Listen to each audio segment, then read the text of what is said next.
Welcome all to our panel discussion on application fraud prevention as part of the Global Security Summit and Awards 2022. I'm Anil Chipronkar. I'm a founder CEO of Info Counselors. I'm a certified fraud examiner. I'm an IRC accredited principal auditor for ISO 27001. I'm a certified forensic accounting professional. I'm certified anti-money laundering expert. I also did diploma in cyber law, which can support me for my cyber fraud investigation cases. And I'm also a certified data protection professional, which is more on the privacy part. I have close to 38 years of experience in the industry, out of which last 20 plus years dedicated to cybersecurity, cyber fraud management, and business continuity. That's pretty much about me. Let me hand it over to Ravinder for his introduction. Yeah, Ravinder. Thanks, Anil. Hi, everyone. I'm Ravinder Arora, Global CISO for Infogain. I take care of risk and compliance, cybersecurity, and privacy for Infogain, having around 20 years of experience now. And thanks for being part of this summit and this panel. Looking forward for a great discussion. Thank you. Okay, welcome, Ravinder. Let's go to Dr. Deepak. Yeah, hi.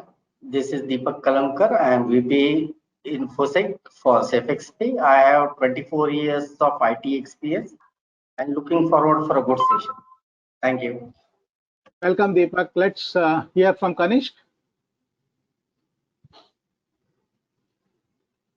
Hi, everyone. I'm Kanishk Kaur. I carry more than 14 years of experience in cybersecurity consulting. I specialize in the area of cyber threat intelligence and hunting. I'm a graduate from MDI Gurgaon, a recipient of Chevening Commonwealth Scholarship from the UK government for my work in cybersecurity, and currently completing my PhD in cybersecurity from IIM Lucknow. I look forward to interacting with you all. Thank you. Okay, great. Welcome, Kanesh. Let's hear from Sachin. Your introduction, please. Yes, thank you so much for having me here. This is Sachin Kavalkar. I'm a global CISO for Neeyamo. Having 19 plus years of experience currently working in Neeyamo, which is a global payroll and HRO company organization. Work with almost more than 10 to 15 countries across the globe and working constantly on information security, cyber data privacy, various regulations, and constantly contributing to the InfoSec community to strengthen the standards compliances. So looking forward to have a great discussion. Thank you. Okay, great. Welcome, Sachin. Now, when we talk about application fraud, there are multiple, or rather the range is pretty high, right? From exploiting the vulnerabilities within the applications, probably something like identity theft and trying to use that stolen identity to carry out the frauds, then trying to probably release some fake applications, or something which we have heard, the ransomware kind of thing. It's also a kind of application fraud.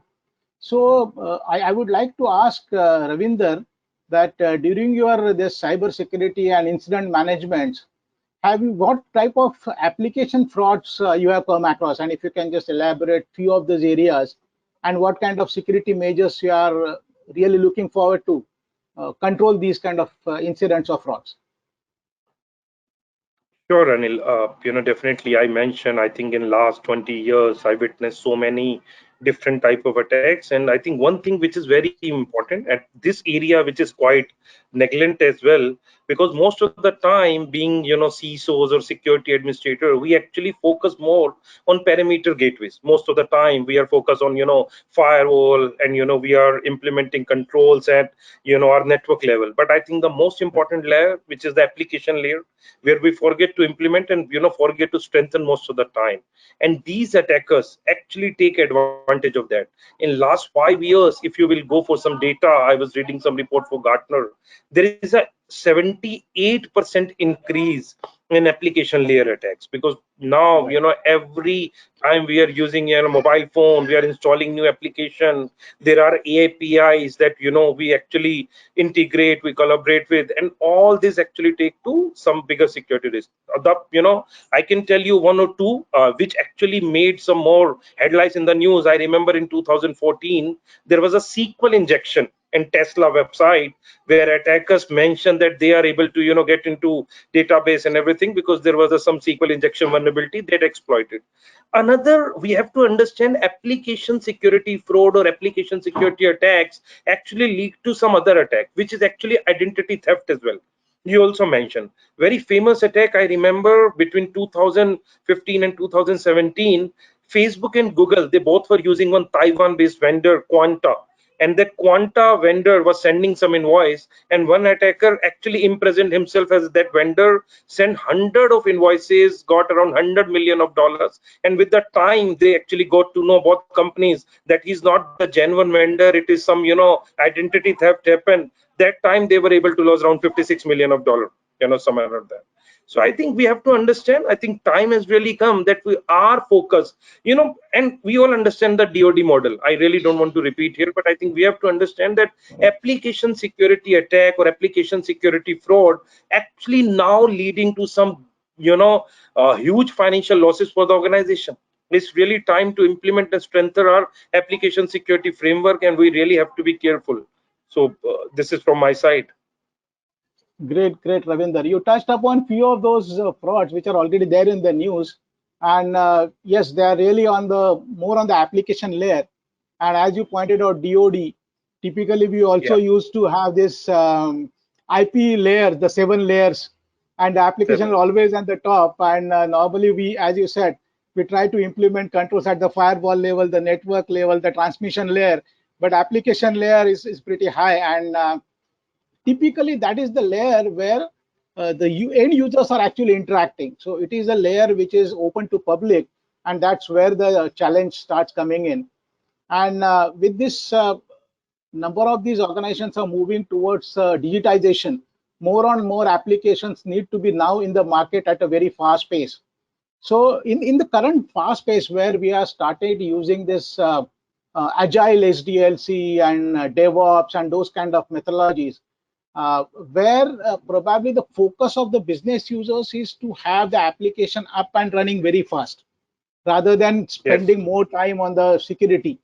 So the inbuilt security controls for the security detection, prevention, or fraud detection, probably are they getting a little overlooked or something of that sort? Probably I want to go to Deepak for looking at this, because his main focus is on trying to have safe application to try and have a safe payment gateway, right? So Deepak, your views on this?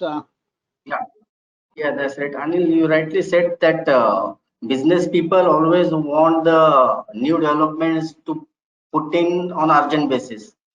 Right. So here also in our case, we can say that this is the same case, that the applications are developed, they are not tested properly because of the fast processing, and before putting into UAT, they are directly pushed to productions. And then we find that when we do the scannings, internal scannings, we find that there are some vulnerabilities found.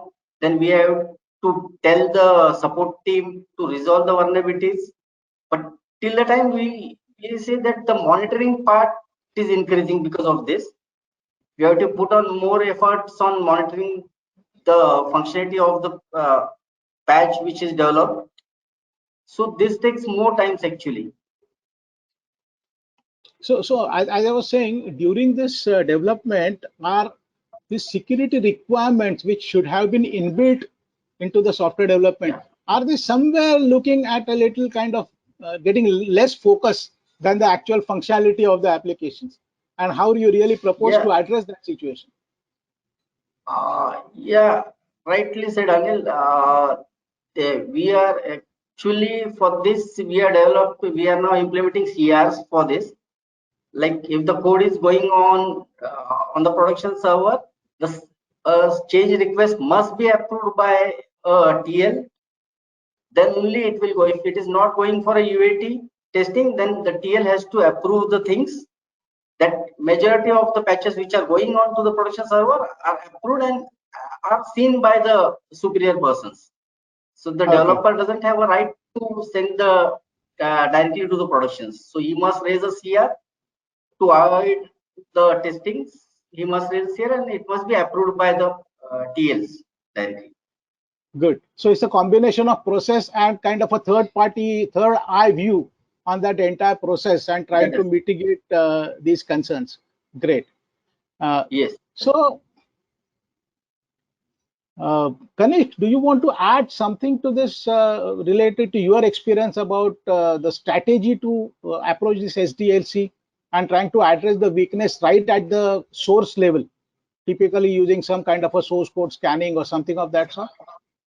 So I think my approach would be to follow the security by design model, where you don't wait for bugs to be detected later by hackers or bug bounty professionals, but you take care of security needs while the application is getting designed.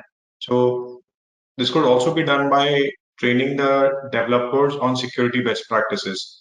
So, sanitizing input parameters, looking at ensuring the code is not leaked on GitHub, following basic safety protocols in terms of using the right kind of texts, ensuring the passwords which are being created, they are complex.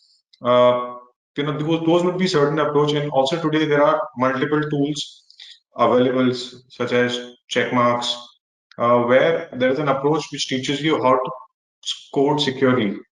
So if that could be followed, that will help. And before the actual release of the application, if a security assessment is done from an internal team or from a third party, that will help salvage the situation, because it will help forego the risk which the business might face in the later part. So I think that's one approach, and we've seen that as we move towards new models, trust is becoming the paramount aspect, right? So when trust becomes paramount, security by design, trust by design are typical models which are getting followed. A lot of organizations are also moving towards aspects where they talk about zero trust, where they're saying trust nobody, not even your vendors and third-party partner ecosystem, and have checks and balances.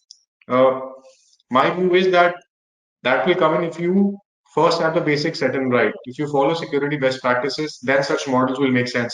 Because if you're already compromised, then building up, zero trust architecture, zero trust based model, that will not really fly.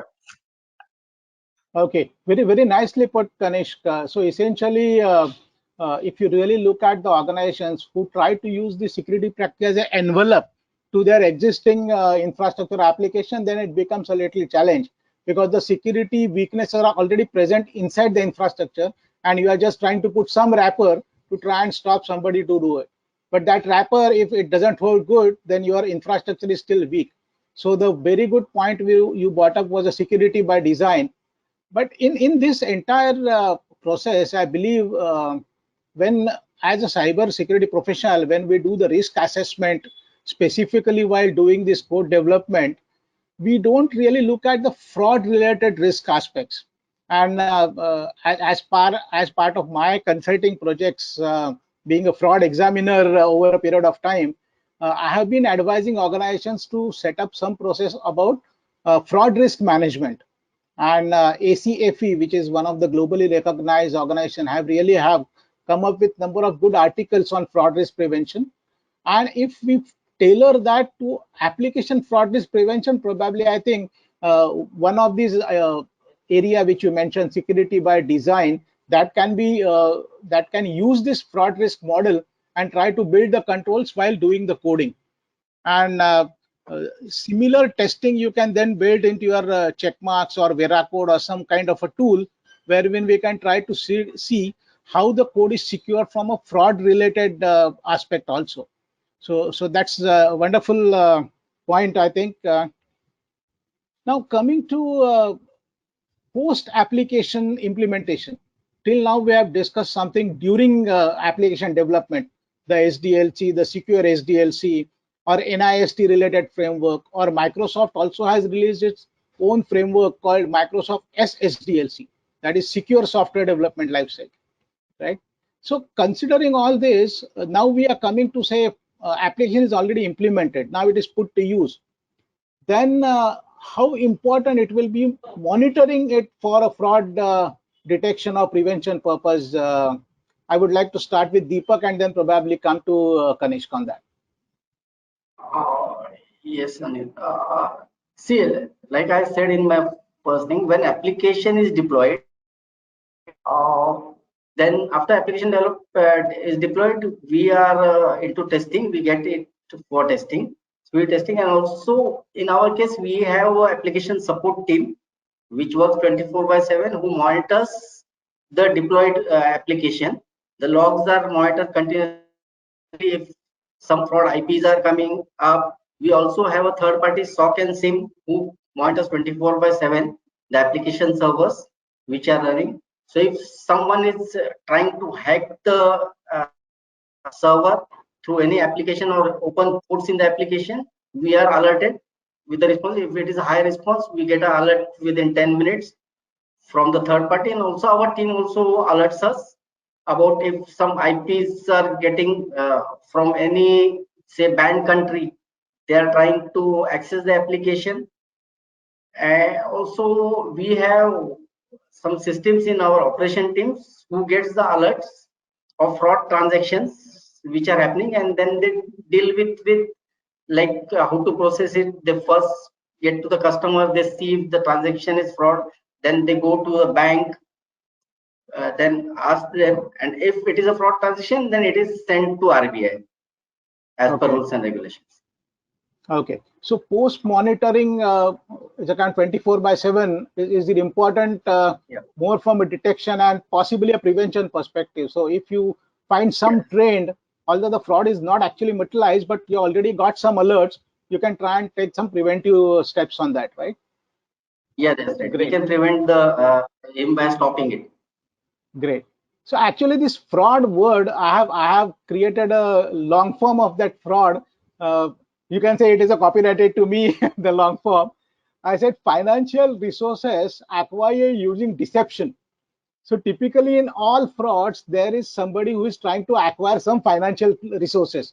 Then let it be money, let it be shares, let it be anything else, right? So typically there are crimes, but all crimes are not frauds, because frauds more related to the finance stuff.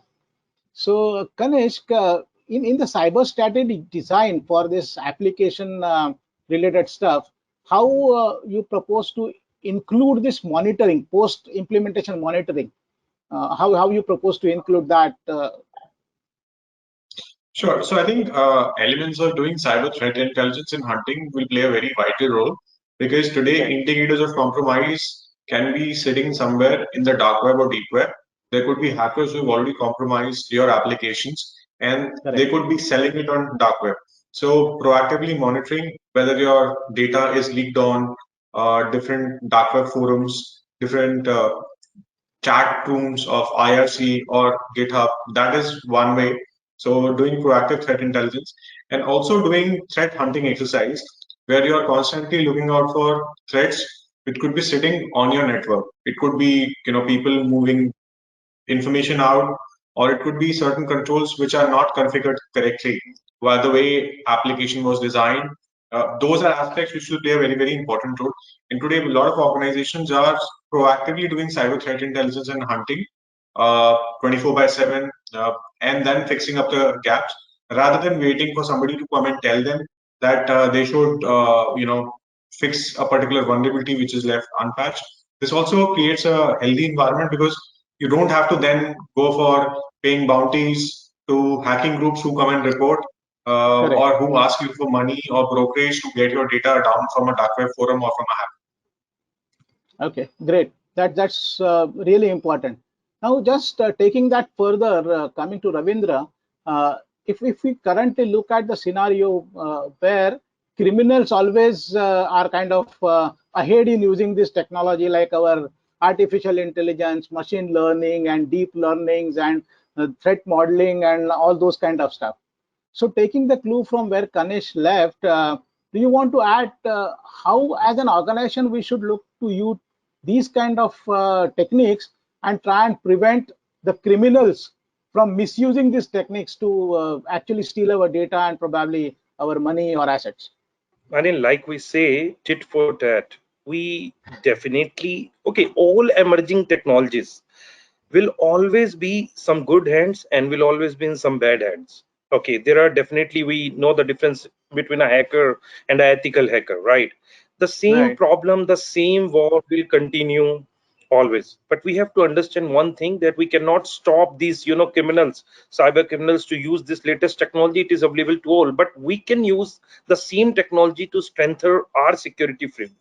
Let me tell you a quick example. So most of the tool, for example, XDR we were talking about, now all XDR EDR coming up with AI ML capability. They actually Correct. see the trend, what are the behavioral based changes, the trend which is getting changed in the system, and they immediately raise the alert. And now we are having AI and ML based source solution, which don't have to wait for administrator to come. If they will find something suspicious based on our instruction, based on our rule set, they will remove that system from the network, that it should not be infect other systems. So AI and ML capabilities are very strong, there is no doubt. So, but I think in the same way, the security companies are using them. XDR, source solution, your DLP, everyone is, inbuilt with AI and capability. And the another important point for our today's topic, application security.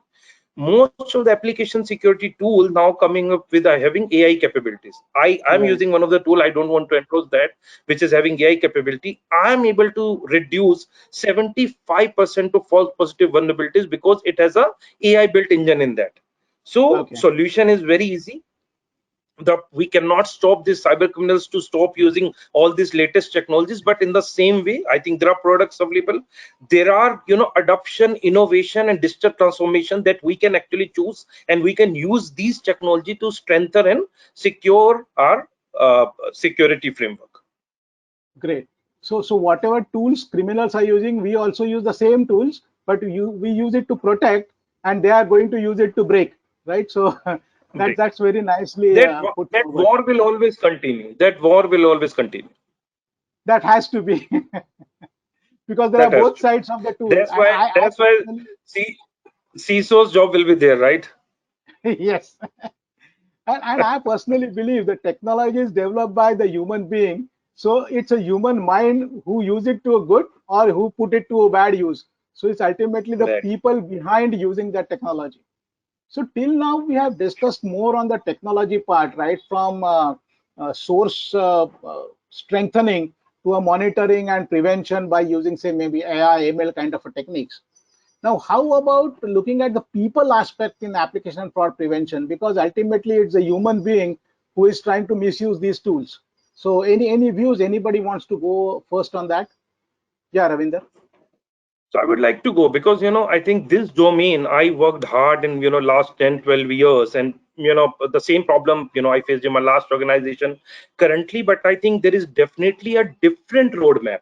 Implementing DevSecOps, CI/CD pipelines, having a good application security, dynamic security, static security tool is good. The technology part is good, but we actually know that the weakest link is the human.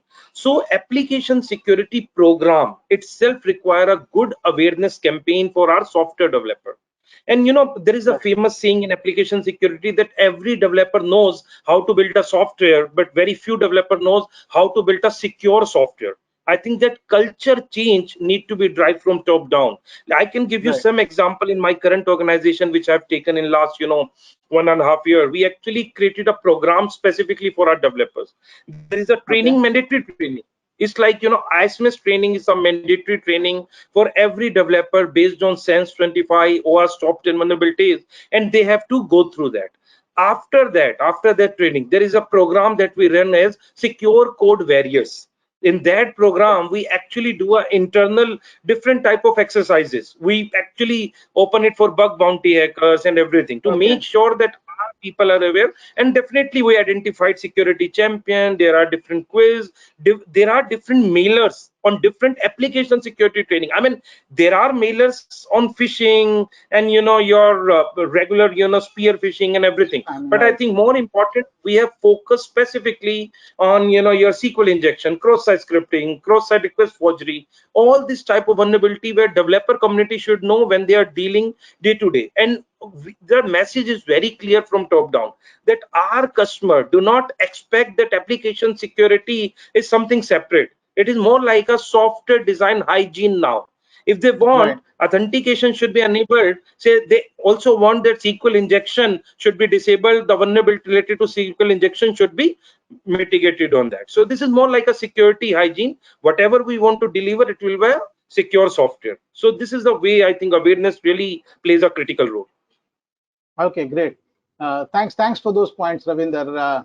Deepak, Connect, you want to add to that people part of it?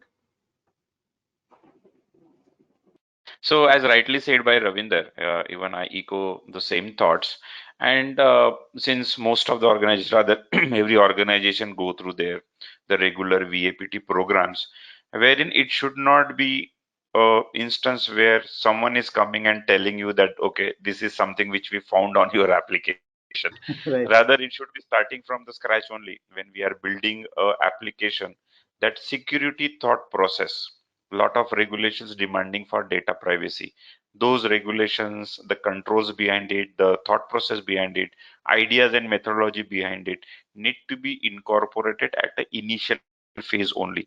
So every developer, when he is writing something, he should be always with a mindset that I am not only writing a code, but I am writing a secure code with Correct. a requirement, and having also understanding and awareness on the latest trends on the application security part. Most of the organizations still probably they are not even aware about that what are the OWASP, the things which has been getting released. 2021 is getting released. Application API specific the security controls. There is a separate OWASP which has been released for API security as well. So there are the multiple areas. Even CI/CD security guidelines has been published. So if there is a awareness on the what is required, what is available, what they can refer, how they can the references can be incorporated into the existing the source code which they are developing, and then possibly if there are the Gartner reports or the charts, if they refer, probably if they are aware about the threats well ahead while they are building, those will be taken care, so that there will not be any chance for the outside vendor to identify and then remediate it. So it will be rather than a reactive, it will be a preventive mode. So Right. that approach should be adopted. Right. So essentially, the change of mindset for the developers, rather than just coding something, that security coding should be always on the forefront of the developer's mind. Yes. Right. And Yeah. if the ready dashboards, if they are available, because not of the small things which are coming up, CI/CD, it's now getting used everywhere. Now, what are the issues which probably will come? API specific security. Most of the time, we just feel like, okay, it's just a connector. It's not a Right. connector. Even in the connector, what are the issues which we need to look into? So those things need to be taken care. Okay. Great. Deepak, Connect, you want to add anything on this part, people related and these areas? So I think because of COVID and the resultant lockdowns, a lot of organizations have moved to hybrid working models or switched to work from home now. So today they are not behind corporate firewalls, uh, Correct. and it's very difficult to safeguard them from different kind of phishing attacks. So the best way to protect the organization and its key employees is to train them, help them navigate what kind of phishing attacks happen, what is spear phishing, what kind of malicious links they should not click. How do you differentiate a mail which has come from an original source? If they found out that somebody is asking them to make a payment, uh, verify by talking to that person. That plays a very important role. Also talking about cybersecurity best practices, helping them understand what is social engineering, what is phishing, what kind Right. of new scams are coming in. Today we see a lot of scams which are related to crypto. Like today, everybody's trying to sell you a NFT gig or a crypto on social media platforms or even following Correct. up to give you calls, and most of them are fraudulent, right? So a lot of time people use their organization's machines to click on these links and then get their systems compromised, and they don't even know their systems then get used for compromising the other people within the organization. So that's part of the issue, and we saw this happening in case of Twitter when Twitter's employees got compromised and hackers were able to get control of super admin accounts and control accounts of Correct. people like Bill Gates and Barack Obama and start sending links of crypto.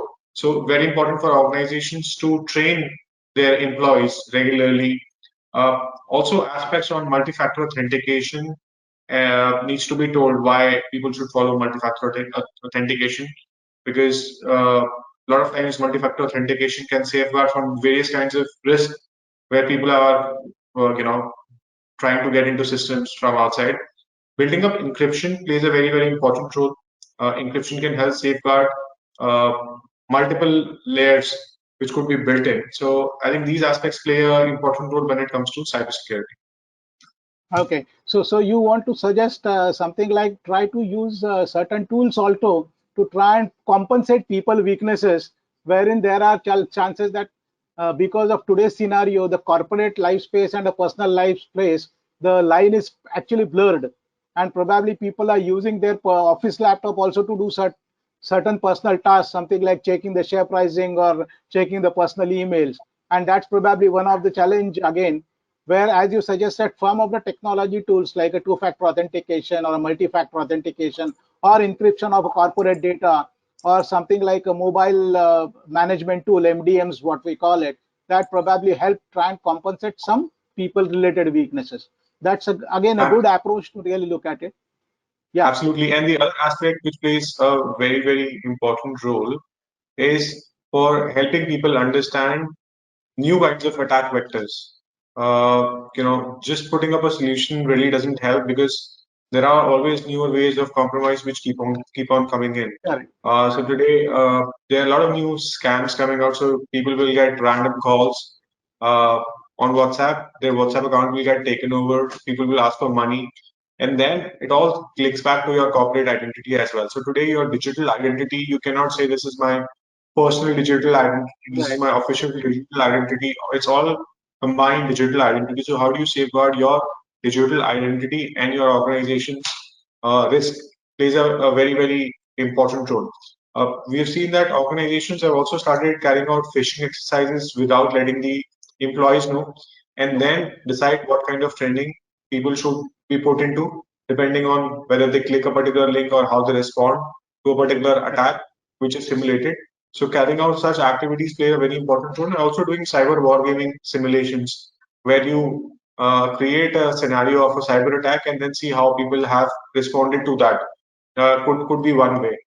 We've seen how people leaving pen drives in offices. Somebody picks up that pen drive, it's already infected, and then try and see how this goes forward, and then they identify who's the person, and then start the training. So building that proactive new models could play a very, very important role. Great. Okay. Deepak, you want to add anything? And then we probably can conclude because we are just on the clock of hours. So, yeah. See, likely Ravindra, Sachin, Kanish told that for people, security awareness training is the most important thing. In software development also, so for that, we are already doing security awareness trainings, wherein we show live demos like hacking a mobile, how a SMS is sent to your mobile, and how you click the links on the mobile, and how the hacker asks you for money. So these types of training, we also take source code review trainings regularly. Every month we do it, and after completing the training, we have a quiz program running, whereas to the user has to secure minimum 60% okay. in the quiz, and if he is below 60%, awareness training is again given to him. So by this, we are creating awareness in our employees, like what is phishing mails, how you have to avoid the phishing mails. So this campaign we are running monthly. Yeah. Okay. Great. So I think we are just at the top of the hour. So I would just like to summarize what we discussed till now. So looking at our topic, application fraud prevention, we actually discussed different types of application frauds. Then we talked about different technical related controls, right from the control at the source to the control after implementation. Also, what kind of monitoring and prevention controls we can try to use. Then we also discussed about the technologies like AI, ML, and deep learning and those areas. And as Ravinder mentioned, we try to use the same tools to defend ourselves, which the criminal are trying to use to break our defense.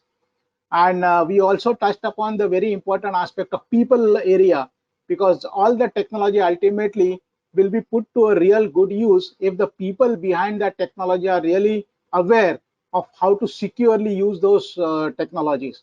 So I think this sums up a complete holistic approach of application fraud prevention. And thanks everybody for contributing. And I hope you all have enjoyed the session. So continue for the next session in our Global Security Summit. And thank you all. For more updates from CXO TV, please like and subscribe to our channel.